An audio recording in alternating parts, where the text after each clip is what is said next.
ఈ మతాలన్నిటికీ పూర్వం కూడా సనాతన ధర్మం ఉన్నది. నేను గొప్ప నేను గొప్ప నేను గొప్ప అని అనుకుంటున్నారు కదా ఇవాళ. వీళ్ళందరికీ పూర్వం కూడా సనాతన ధర్మం ఉన్నది. అప్పటికే పరంపరానుగతంగా వాళ్ళ ఇష్టదేవత యొక్క ఆరాధన చేస్తున్నారు.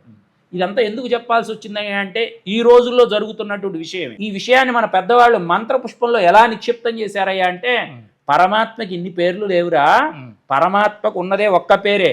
ఆ పేరును కూడా ఎవరు నిర్వచించలేరు. పరమాత్మ పేరు ఇది, అందుకే ఆయన పరమాత్మ అయ్యాడు. నువ్వు ఆత్మ అయ్యావు, ఆయన పరమాత్మ ఎందుకు అయ్యాడంటే మనందరికీ ముందే ఉన్నవాడు కాబట్టి పరమాత్మ అయ్యాడు. పరహ మనందరికీ భిన్నంగా ఎక్కడో ఊర్ధ్వలోకాల్లో ఉన్నారని మనం చేస్తున్నాం కాబట్టి మనకు పరుడైన వాడు కాబట్టి పరమాత్మ అయ్యాడు.